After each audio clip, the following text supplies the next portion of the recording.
আজি বনাম সয়াবিন। সয়াবিনখিনি তিয়াই থৈ পেলাই অলপ দেৰি থৈ যেতিয়া কোমলি যাব এনেকৈ সৰু সৰুকৈ কাটি ল'ব। কেইটামান নহৰু আদা পিচি ল'ম আৰু পিঁয়াজটো অলপমান ৰুকি ল'ম। এতিয়া সয়াবিনখিনি বনাম। একদম ষ্টাৰ্টিঙত তেলখিনি ভালকৈ গৰম হৈ লওক। ইয়াত দিম তেজপাত, অলপ গোটা গৰম মছলা, পিঁয়াজ,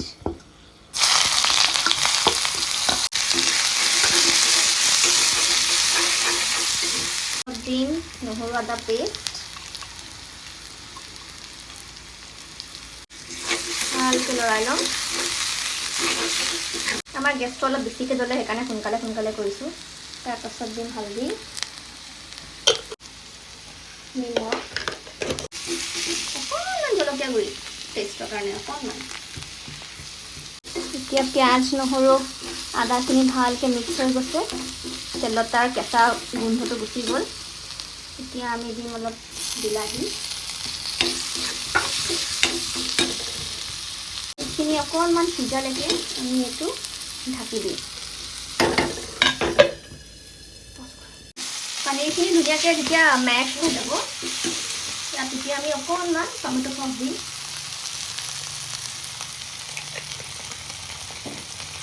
ভালকৈ মিক্স কৰি লওঁ। এনেকৈ চয়া চচো দিব লাগে, আমি খালি চয়া চচ এভইড কৰিছোঁ। দি পেলাই ইয়াত আমি কাটি থোৱা চয়াবিনখিনি দি দিম।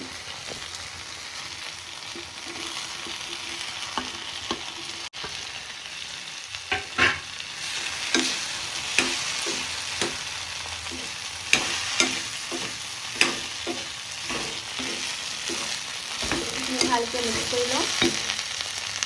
ইয়াত আমি অকণমান টেষ্টৰ কাৰণে অকণমান আলু কেইটামান ভাঙি দিছোঁ। এনেকৈ অলপমান দেৰি ঢাকি বনাব পাৰি। ড্ৰাই ফ্ৰাইও কৰিব পাৰে। আমি অকণমান পানী দি খাবলৈ ভাল পাওঁ, মানে সেইকাৰণে অকণমান পানী দি পেলাই ঢাকি থৈ দিম। তেতিয়া অকণমান টুকটুকীয়া হ'ব। মই চয়াবিন নাখাওঁ, সেইকাৰণে মই নিজৰ কাৰণে অকণমান পনীৰ ভুজিয়া বনাম।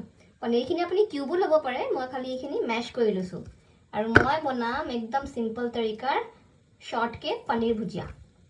তাৰ কাৰণে মই লৈছোঁ অলপ পনীৰ, পিঁয়াজ, বিলাহী, কেপচিকাম আৰু কেঁচা জলকীয়া।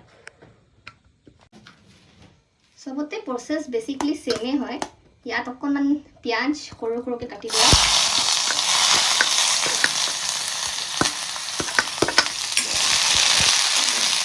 খালি এইখিনি ফটে কৰিম, বেছি দেৰি হেৰি নকৰোঁ, ফ্ৰাই নকৰোঁ।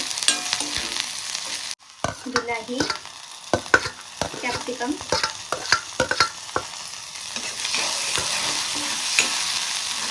অকণমান হালধি আৰু নিমখ দিম। আপোনালোকে জলকীয়া খাই ভাল পায় যদি ইয়াত অকণমান কেঁচা জলকীয়া কাটি ল'ব পাৰে। মই বেছি নাখাওঁ, সেইকাৰণে একদম অকণমান দিছোঁ, জাষ্ট গোন্ধটোৰ কাৰণে। অকণমান চফ্ট হৈ যাওক।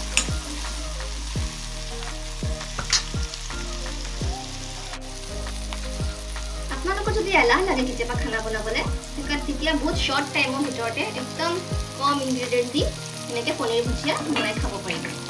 অকণমান দি দিলোঁ চচ,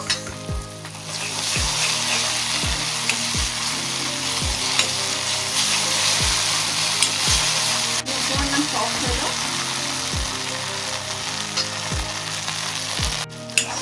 চফ্ট হৈ গৈছে, তেল বেলেগ হৈ গৈছে। এতিয়া ইয়াত আমি মেছ কৰা পনীৰখিনি দি দিম।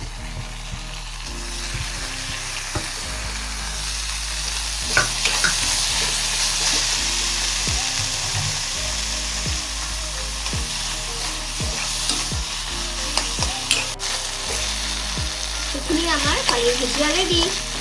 এইখিনি অকণমান পানী হ'ব পাৰে, সেইকাৰণে অকণমান ড্ৰাই কৰালৈকে অলপ ভাজি থাকিব। এইটো ৰেডি টু চাৰ্ভ।